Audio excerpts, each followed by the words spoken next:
Bonjour, bonjour, bonjour à vous tous. Bonjour, téléspectateurs.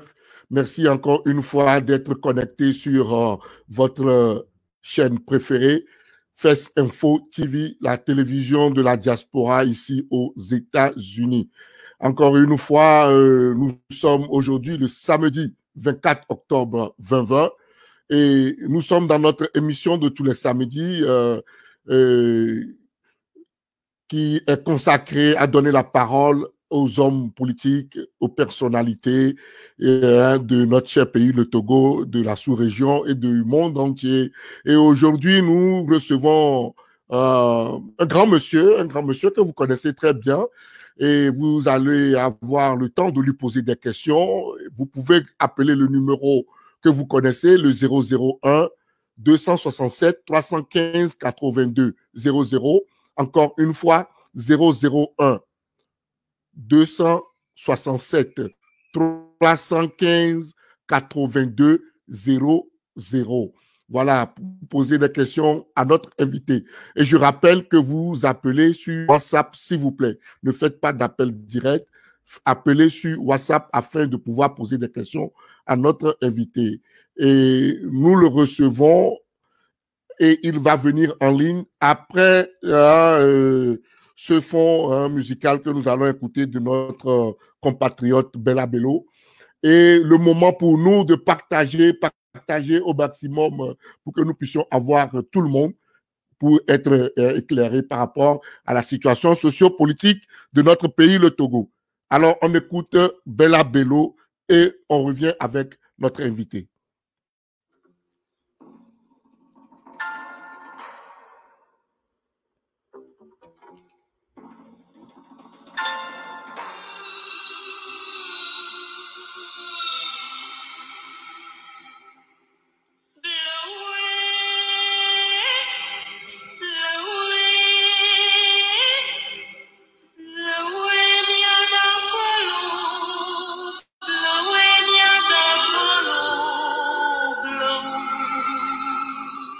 Partageons, invitons nos amis, partageons.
Merci. Nous revenons au studio et nous allons ramener maintenant, cette fois-ci en ligne, notre cher invité. Et nous allons lui poser les questions, nous allons discuter ensemble sur la situation sociopolitique de notre cher pays, le Togo. Je vois combien de fois le nombre ne cesse d'augmenter. Ça nous va droit au cœur. Voilà. Et je rappelle que nous pouvons poser toutes les questions que nous voulons à notre cher invité en composant bien sûr le numéro WhatsApp, le 001 267 315 82 00. Vous pouvez aussi nous écrire, hein? Vous pouvez écrire vos questions, vous envoyez vos questions, soit dans la messagerie ici en direct. Je vais avoir le plaisir de lire vos questions à notre cher invité et il va vous répondre. Voilà. Alors, sans plus tarder, voilà. Oh, je constate que les questions commencent déjà par arriver. Attendez, ne vous pressez pas, nous aurons tout le temps de poser les questions, il n'y a pas de problème. Nous sommes là pour ça aujourd'hui, hein, pour comprendre, c'est tout. Alors, partageons et permettez-nous de ramener notre cher invité. Alors, voilà, je le ramène en ligne. Il est là. Nous recevons pour vous M. Éric Dupuis, qui est le porte-parole chargé de la communication et conseiller spécial, voilà, du président national de l'ANC. Et il est là pour répondre à vos questions. Il est là pour nous éclairer au niveau de la diaspora. Et nous allons lui poser beaucoup de questions. Alors, monsieur Éric Dupuis, bonjour. Bonjour, Bertrand de Philly. Merci beaucoup de m'avoir invité à votre émission. Je salue mes compatriotes de la diaspora et je reste à votre disposition pour essayer, dans la mesure du possible, de répondre à vos questions. Merci beaucoup. Nous sommes honorés également de vous avoir sur le plateau de FES Info TV. Merci d'avoir accepté notre invitation. Et je pense que de ce pas, nous allons commencer l'émission. Alors, dites-nous, comment vous allez, monsieur Rick? Le moral? Moi, comme vous voyez, je me porte bien et le moral est bon. Quand on fait de la politique en Afrique et plus spécifiquement au Togo, il faut avoir un moral d'acier. Sinon, on abandonne tout. Tous les jours, on se réveille, on reprend la tâche avec toujours autant de vigueur parce que c'est un travail que nous faisons pas pour nous-mêmes, mais pour le peuple togolais tout entier, pour la génération future. Donc, je me porte parfaitement bien. Dieu merci alors. Merci beaucoup. Alors, sans plus tarder, le Togo a connu des élections présidentielles le 22 février 2020. Vous avez vu ensemble avec les Togolais tout ce qui s'est passé. Jusqu'aujourd'hui, la situation du pays est bizarre, pour le dire ainsi. Et dans la foulée, un gouvernement a été mis en place avec à sa tête une dame, Madame Victoire Tomega Dogbe, pour la première de l'histoire du Togo. Voilà. Et qu'est-ce que cela vous dit? Est-ce que vous attendez quelque chose de spécial venant de ce gouvernement-là? Rien de spécial. Quand je regarde la composition de ce gouvernement, je me dis que c'est un gouvernement familial. C'est M. Fogna Sibé avec ses amis et puis son entourage habituel. Donc, rien d'étonnant. Madame Dogbe est venue au Togo grâce à M. Humbo, qui a été Premier ministre ici. Et nous savons les liens qu'ils ont entre eux. Et quand Madame Dogbe a parlé devant l'Assemblée, a présenté son programme de gouvernement, on a retrouvé la même chose que M. Humbo nous avait dit il y a quelques années. Donc, il n'y a rien de nouveau. À part quelques femmes qu'on a essayé de nous présenter pour montrer que le régime fait quelques ouvertures vers la gente féminine, nous constatons que ce sont toujours les mêmes qui sont là depuis des années. Et parmi eux, il y en a même qui sont là depuis les années 90, toujours ministres, toujours ceci et cela. Donc, rien n'a changé. Monsieur Faure Gnassingbé reste droit dans ses bottes. Il se moque éperdument du peuple togolais. Tout ce que le peuple togolais réclame ne l'intéresse pas. Son seul souci, c'est de rester au pouvoir le plus longtemps possible avec son équipe. Le reste, c'est le moindre de leurs soucis. C'est bien malheureux. Nous avons compris. Merci beaucoup. Nous constatons que vous n'attendez absolument rien du tout, rien du tout de ce gouvernement. Nous prenons acte de cela, les Togolais aussi. Alors, la question qui suit, c'est que nous allons vous poser une question par rapport à l'ANC, votre parti. Alors, vous étiez en discussion hein, lors du Conseil national, tout dernièrement, votre parti, et quelles sont les grandes décisions que vous avez prises et qui peuvent intéresser le peuple togolais lors de cette assise-là? Je dois vous dire que le Conseil national n'est pas le congrès du parti. Donc, il ne faut pas s'attendre à de grandes décisions, des décisions importantes qui engagent le parti. Un Conseil national, d'après nos textes, c'est en quelque sorte le bureau national élargi aux fédérations, aux 105 fédérations de l'ANC. Donc, on était à peu près à 200. On a analyser la situation politique qui prévaut dans notre pays depuis février 2020. Nous avons analysé l'attitude de certaines personnes, l'intrusion de Monseigneur Kodjo dans le débat politique. Nous avons analysé le fonctionnement de nos fédérations et le Bureau national a été chargé de mettre en œuvre certaines choses pour que le parti reprenne vigueur sur le terrain, à savoir une remobilisation des populations le plus rapidement possible. Je saisis l'occasion pour vous dire que très rapidement, le président national va aller sur le terrain à la rencontre des populations. Dans les recommandations que nous avons reçues, il a été bien précisé par les fédérations que la ANC ne souhaite plus avoir des relations à tout va avec tous les partis politiques, mais que dorénavant, toutes les relations que nous allons tisser soient des relations basées sur la vigueur, sur une volonté farouche d'obtenir l'alternance politique dans notre pays, une relation basée sur la franchise, sur la vérité et sur la transparence.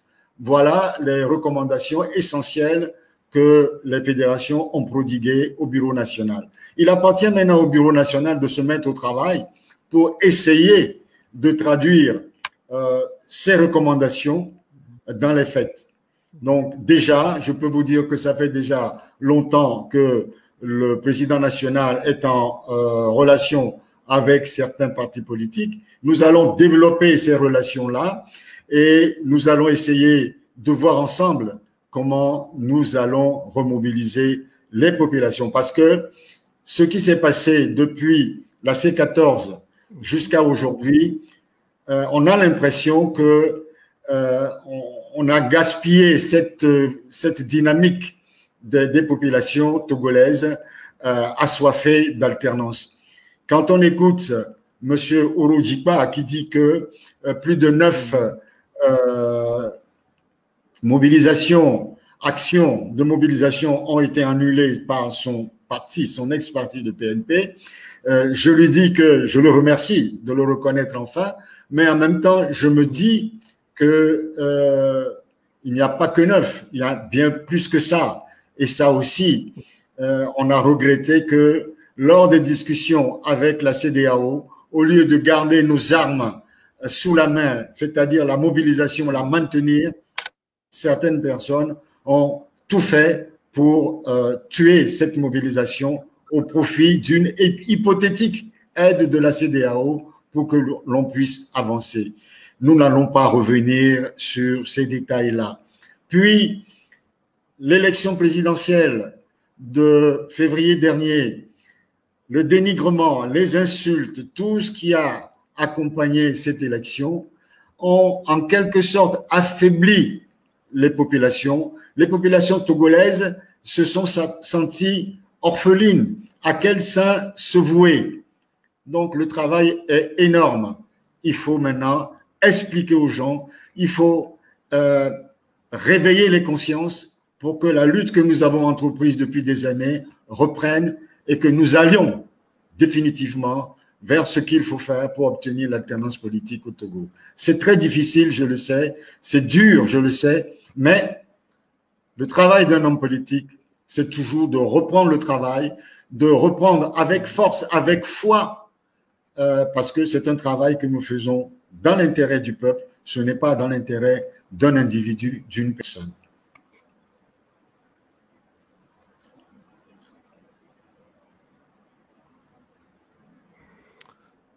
Nous avons un tout petit peu de soucis avec la connexion depuis le pays. Nous espérons que tout va rentrer dans l'ordre tout de suite. Est-ce que vous me recevez très bien, M. Eric Dupuis? C'est bon, vous me recevez? Ça va? Je vous reçois bien, oui, sans problème. Nous étions sur les grandes décisions que vous avez prises, au niveau de votre Conseil national. Alors, un petit résumé, rapidement. J'espère que là, ça va aller, rapidement, petit résumé. Parce qu'on n'a pas eu le temps de l'écouter, pas du tout.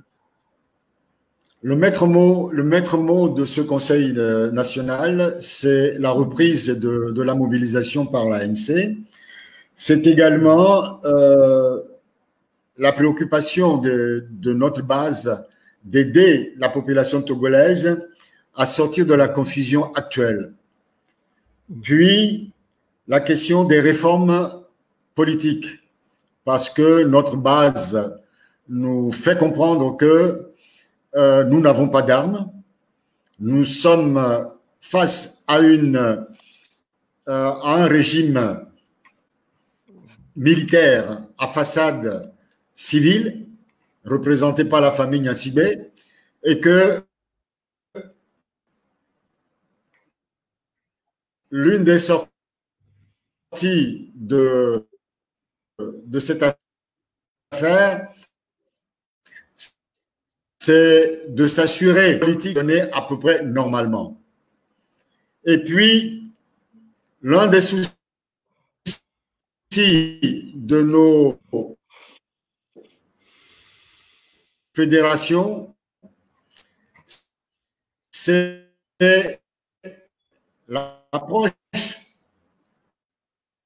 différente de l'ANC vis-à-vis des autres partis politiques, c'est-à-dire faire un choix clair de relation avec les autres partis politiques de l'opposition. Dans la franchise, on a dit que les objectifs poursuivis n'ont pas toujours été les mêmes par tous les autres partis politiques avec lesquels nous avions fait alliance par le passé. C'est en quelques mots un résumé de ce que le Conseil national de l'ANC a donné comme recommandation au Bureau national. Merci beaucoup. Si on comprend bien, l'ANC est en ordre de bataille pour la remobilisation, pour demander carrément à ce que ce pouvoir-là puisse accepter à ce que nous puissions aller vers un régime démocratique, si nous comprenons très bien. Aller dans un régime démocratique avec ce régime, ce serait une utopie. Mais il faut que le Togolais s'exprime et dise clairement à ce régime autoritaire que nous voulons une démocratie dans notre pays. Ils ont le choix. Soit l'affrontement, soit on amène à des réformes substantielles. Rappelez-vous, en 2006, l'essentiel de l'APG, c'était des réformes politiques qui devraient permettre des élections transparentes et équitables. M. Faure Gnassingbé n'a jamais voulu mettre cela en œuvre. Mais nous continuons à insister que l'une des solutions pour sortir de cette crise, c'est bien les réformes, c'est bien des discussions pour aboutir à quelque chose dans l'intérêt bien compris du peuple togolais. Merci, ce qui est clair, mais vous avez dit quelque chose qui nous permet de vous poser cette question rapidement. Vous avez dit que vous aurez le fait et que vous êtes toujours prêt à faire des alliances, mais avec des partis sérieux. Est-ce que vous pouvez nous éclaircir un tout petit peu? Oui, c'est ce que je disais tout à l'heure. La remobilisation telle que nous la voyons, ça ne sera pas avec tout le monde. On dit vulgairement en français que chat échaudé craint l'eau froide. Nous sommes sortis d'une coalition dans laquelle nous avons laissé beaucoup de plumes. Il faut le dire, la C14 a coûté très cher à l'ANC. Et nous nous sommes rendus compte que les 14 n'avaient pas les mêmes objectifs, n'avaient pas les mêmes ambitions, n'avaient pas les mêmes démarches politiques. Et ça a été difficile. L'ANC s'est pliée pour pouvoir sauver cette coalition. On est resté dans cette coalition pendant presque 2 ans pour essayer de ramener toute la coalition à quelque chose de tangible, mais malheureusement, on a vu ce qui s'est passé après, aussi bien aux élections locales qu'à la présidentielle, que décidément, nous n'avions pas les mêmes objectifs.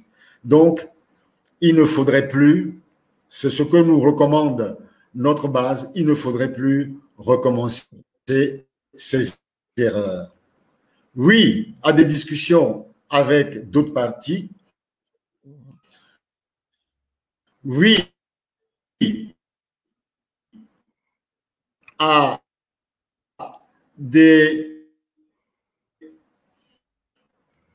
dans la rigueur, c'est-à-dire travailler dans la rigueur, dans la sincérité, dans la vérité vis-à-vis du peuple et dans la transparence pour que le peuple sache réellement ce que vous faites, qui fait quoi et dans quel but vous le faites.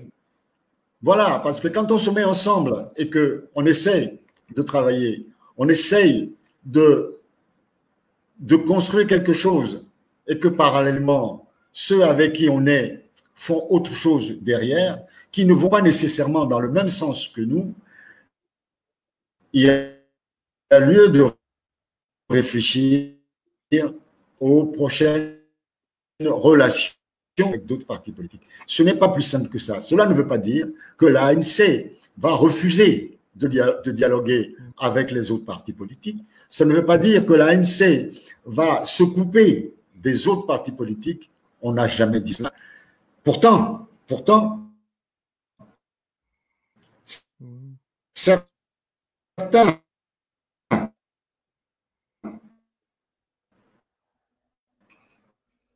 représentants des fédérations l'ont dit clairement en disant « nous ne voulons plus d'alliance ». Mais dans les discussions débat, on a compris que nous ne voulons plus qu'il soit nécessaire de rejeter toute alliance, mais de réfléchir dorénavant.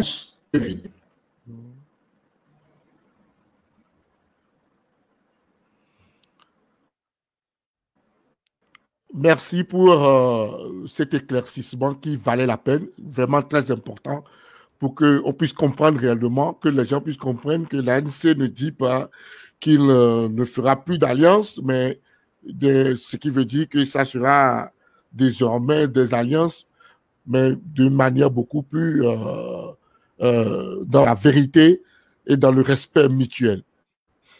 Et dans la question qui suit rapidement. Dans le travail que nous faisons ensemble. C'est noté, c'est noté. Merci de le préciser. Et encore une fois, pour nos téléspectateurs qui viennent de nous rejoindre, nous sommes sur FES Info TV, la télévision de la diaspora ici aux États-Unis. Et nous sommes dans notre émission Grand Débat que nous animons tous les samedis à partir de 11h. Et aujourd'hui, nous avons pour vous M. Éric Dupuis comme invité. Il est le porte-parole de l'ANC. Il est le chargé de la communication et le conseiller spécial du président national de l'ANC. Encore une fois, vous pouvez lui poser des questions en appelant sur le numéro WhatsApp, le 001 267 315 82 00.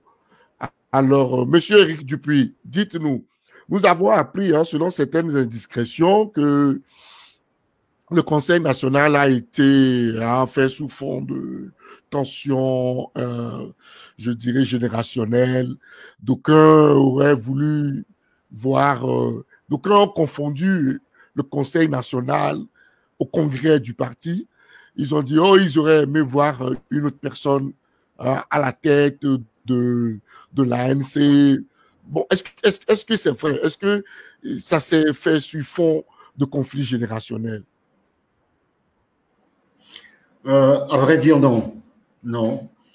J'ai lu ça sur un journal, mais ce n'est pas une réalité.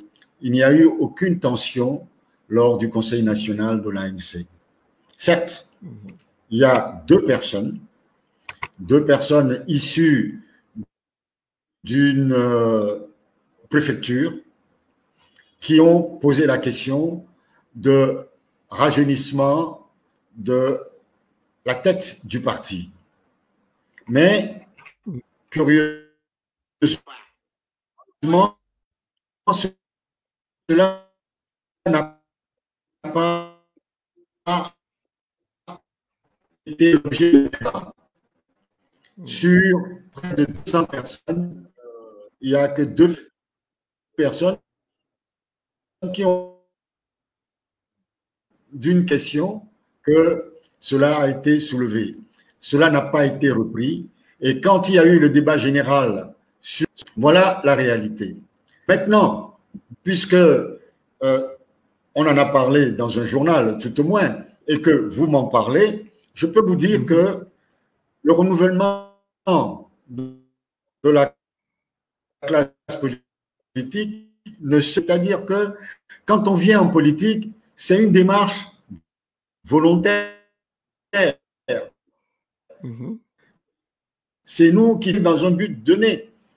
Et il n'y a pas de discrimination, il n'y a pas de savoir quel âge a telle personne, quel âge a telle personne. Et j'ai pour habitude de dire d'ailleurs qu'en politique, personne n'a un poste. On vous propose à un poste donné parce qu'on sait qu'à un moment donné, vous pouvez apporter au bien commun vos capacités, vos connaissances, votre know-how, et c'est ça qui est le plus important. Quand on fait une lutte contre une dictature militaire comme la nôtre,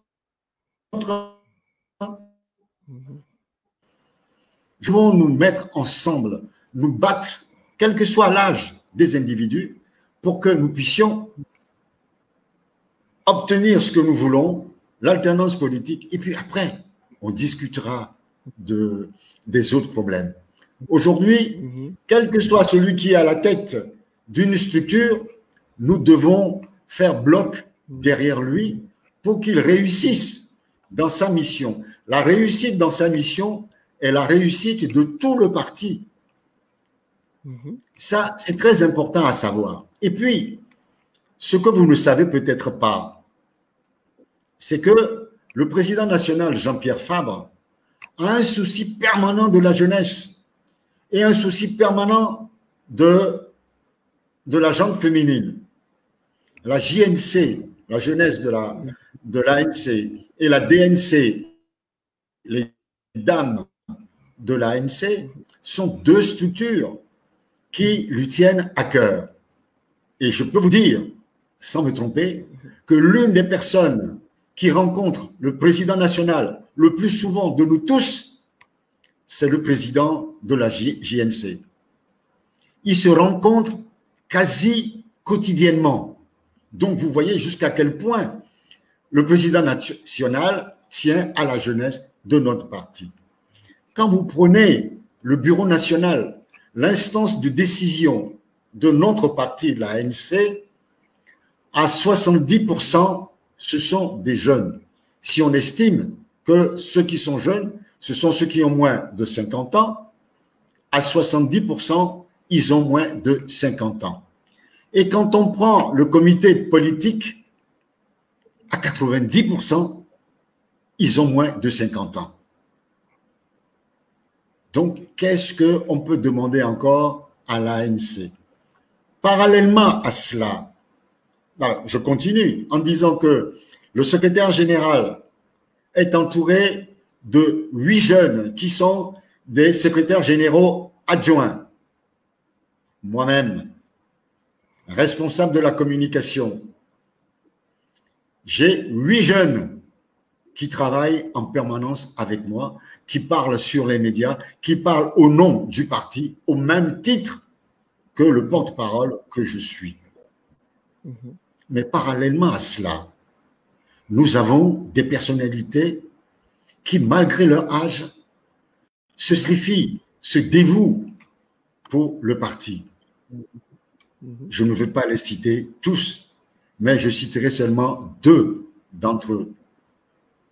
Mon grand frère, Tété Godwin, qui a 90 ans passés, qui continue à écrire, à nous nourrir de ses réflexions. Quand il est à Lomé, il est au siège du parti tous les jours.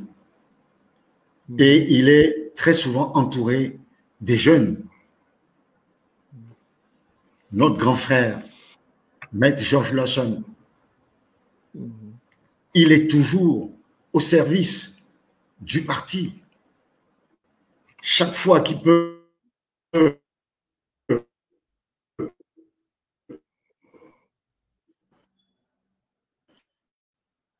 apporter ses conseils, chaque fois qu'il peut nous aider, il le fait. Puis je ne pourrais pas terminer cela sans citer Éric Amerdine, qui, 80 ans passés, jusqu'à la fin de ses jours, a contribué à nos réunions, à assister régulièrement aux réunions, à nous aider dans la réflexion, dans l'écriture de ce que nous faisons. Donc, en conclusion, permettez-moi de vous dire que ce n'est pas une question d'âge, c'est une question de détermination, de volonté, une question d'engagement politique. Vous, chez vous, aux États-Unis, les deux candidats à la présidentielle de novembre prochain, est-ce qu'ils sont jeunes? Mais vous allez voter pour l'un d'eux. L'avenir de votre pays à l'un d'eux. En politique, c'est un débat désuet. On ne peut pas parler de renouvellement de la classe politique. On fonctionne un parti politique. Surtout dans nos pays africains et au Togo, où l'engagement que nous avons, le travail que nous faisons, nous ne tirons aucun bénéfice de cela. Personne ne nous paye. C'est de notre poche que nous finançons le parti. C'est de notre poche que nous finançons les activités qui nous sont confiées. Parfois, on se demande comment le président national arrive difficilement à aller glaner auprès de ses relations, de ses amis, quelques sous pour que nous puissions faire tourner la machine, faire vivre les 105 fédérations. 105 fédérations, ça veut dire des milliers de sections et de sous-sections. Les meetings, les déplacements, tout cela a un coût. Et ce sont des investissements personnels, ce sont des relations personnelles, ce sont des démarches personnelles qui permettent de ramener, d'aider le parti, de soutenir le parti. Si demain, on décide d'enlever Jean-Pierre Fabre, de changer toute la direction, ce qu'on appelle les personnes âgées du parti, je peux vous garantir qu'il n'y aura plus l'ANC. On a vu ce qui s'est passé en France avec le Parti socialiste, les frondeurs. Aujourd'hui, le PS a du mal à se relever. Il faut faire confiance aussi à l'expérience de ce que dirigent les partis politiques en Afrique et surtout au Togo. Et Jean-Pierre Fabre a une expérience solide de la politique parce que ce n'est pas d'aujourd'hui qu'il est en politique. Il a une expérience solide de l'organisation des partis politiques, de l'organisation des élections. Et il connaît aussi bien au Togo qu'à l'étranger tout ce qui peut concourir à aider notre pays à sortir de cette crise qui mine notre pays depuis tant d'années. Ce n'est pas facile, ce n'est pas facile. Et ce qui est curieux, ce bruit court, mais au sein du parti, au sein de l'ANC, on n'a pas du tout ce sentiment d'eugénisme, on n'a pas du tout le sentiment que les jeunes veulent remplacer les anciens. Non. Hier soir, j'ai fait une réunion avec des jeunes de moins de 40 ans, de 16h jusqu'à 20h. Ce n'est pas leur souci.